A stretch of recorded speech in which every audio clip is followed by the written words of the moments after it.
ஓம் ஸ்ரீ வாராகி சரணம். சொந்த வீடு கட்ட செய்ய வேண்டிய தானம். எலி வலையானாலும் தனி வலையே சிறந்தது என்ற பழமொழியை கேள்விப்பட்டு இருக்கிறோம்.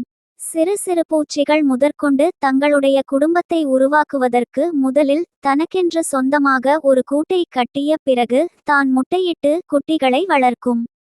அப்படி இருக்கும் பட்சத்தில் ஆறறிவு படைத்த மனிதர்களாகிய நாம் தான் நமக்கென்று சொந்தமாக ஒரு வீடு இல்லாமல் பிறருடைய வீட்டில் வாடகைக்காக குடியேறி வாழ்ந்து கொண்டு இருக்கிறோம்.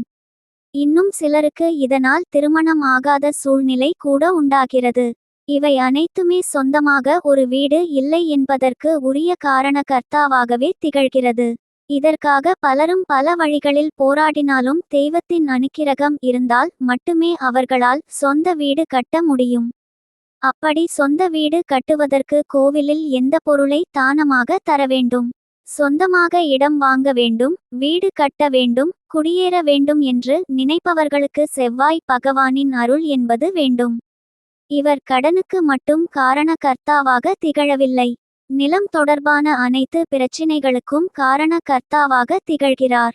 அப்படிப்பட்ட செவ்வாய் பகவானை நாம் வழிபாடு செய்வதன் மூலம் செவ்வாய் பகவானின் அருளால் விரைவிலேயே சொந்த வீடு கட்ட முடியும்.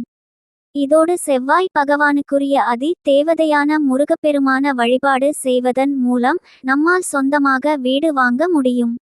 இதையும் தவிர்த்து நம்முடைய கர்ம வினைகளை நீக்கி நன்மைகளை பெறுவதற்கு தான தர்மங்களை நாம் செய்ய வேண்டும்.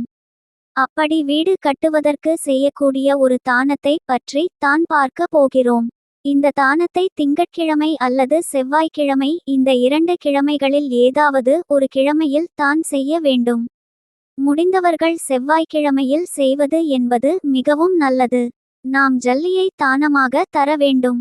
வீடு கட்டும் பொழுது கான்கிரீட் போடுவதற்காக கருங்கல் ஜல்லி உபயோகப்படுத்துவோம் அல்லவா? அதை சிமெண்ட் விற்கும் கடைகளுக்கு சென்று 1 கிலோ மட்டும் வாங்கிக் கொள்ளுங்கள். யார் சொந்தமாக வீடு கட்ட வேண்டும் என்று நினைக்கிறார்களோ அவர்கள்தான் அவர்கள் கைப்பட பணத்தை கொடுத்து இதை வாங்க வேண்டும். வாங்கியதும் நேராக அருகில் இருக்கக்கூடிய ஆலயத்திற்கு செல்ல வேண்டும். முடிந்த அளவிற்கு பழங்கால ஆலயமாக பார்த்து தேர்வு செய்து கொள்ளுங்கள். அந்த ஆலயத்திற்கு சென்று அங்கு நுழையும் பொழுதே கொடிமரம் இருக்கும். அந்த கொடி மரத்தில் சாஷ்டாங்கமாக விழுந்து வணங்க வேண்டும். பிறகு அந்த கொடி மரத்திலிருந்து ஆலயத்தை ஒருமுறை அடி பிரதட்சணம் செய்ய வேண்டும்.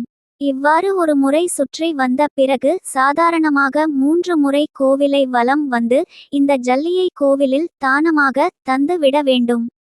இப்படி தந்துவிட்டு அந்த கோவிலில் இருக்கக்கூடிய தெய்வத்தை முழுமனதோடு வழிபாடு செய்ய வேண்டும். இப்படி நாம் வழிபாடு செய்வதன் மூலம் நம்முடைய சொந்த வீடு கட்டும் கனவு என்பது நிறைவாகும்.